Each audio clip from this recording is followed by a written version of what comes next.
Welcome to day 2 of Do We Need Men? When Wounds Become Our Worldview. Yesterday, I mentioned the role of lived experience, wounds, past relationship, and cultural messages in shaping our response to the question, Do we need men? Today, I want to talk about wounds because sometimes what sounds like a carefully reached conclusion is actually pain speaking. Some women have been deeply wounded by men, betrayed by a husband, abandoned by someone who should have protected them, controlled by a boyfriend, exploited or violated by someone, treated to unfair practices in business, silenced, or left carrying responsibilities a man should have shared. And when that happens, something inside a woman may begin to shift. I trusted him becomes I can't trust men. He left me becomes men always leave. He used his strength to hurt me becomes male strength is dangerous. He failed to protect me becomes I will never depend on a man again. And sometimes these become I don't need men. As a biblical counselor, I have sat with women carrying wounds like this. And I want to say this with great care. Pain deserves compassion. Abuse should never be minimized. Betrayal should never be excused, and sin should always be confronted. Boundaries are necessary. Accountability matters, but there is something else we must be willing to consider. Pain can tell the truth about what has happened in the past and still lie about what is true today. A woman can be telling the absolute truth when she says, a man hurt me, but still reach a conclusion that is not true when she says, therefore, men cannot be trusted, or I don't need men.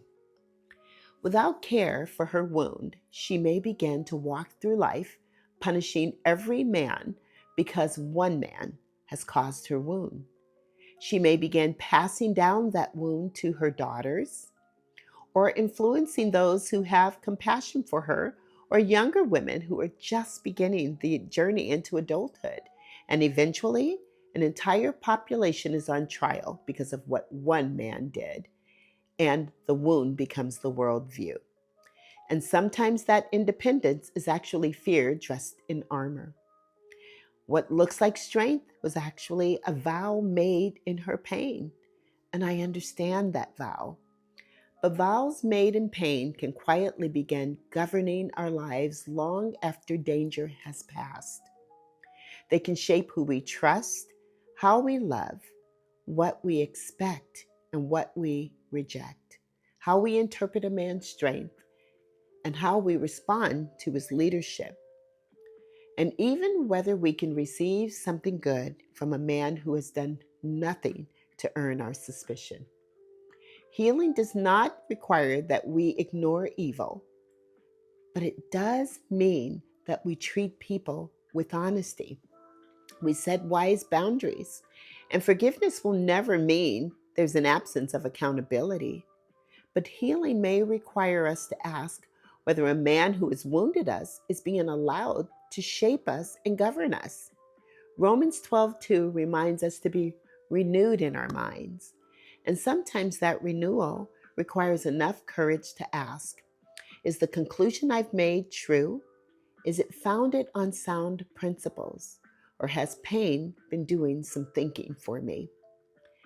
A wound should receive care, and we should steward our hearts well.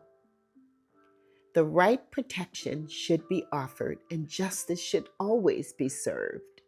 But a wound should never be given permission to become the architect of our worldview, nor should it be allowed to imprison us so that we operate under false assumptions. So when a woman says, I don't need a man, perhaps one of the most compassionate things we can do is resist the urge to applaud her or argue with her. Perhaps the best thing is to become curious. What happened? What has she lived through? What has she had to survive? And has she received the care that she deserves? And then for those of us willing to turn the question inward, when I think about men and what my response is, do I have my own unhealed wounds? As we close, I invite you to sit in the tension of these questions. Be willing to do the hard work so you too can become part of the solution. I'll see you tomorrow when we talk about, is what the crowd really saying what I believe? It's time for us to start thinking for ourselves. Bye for now.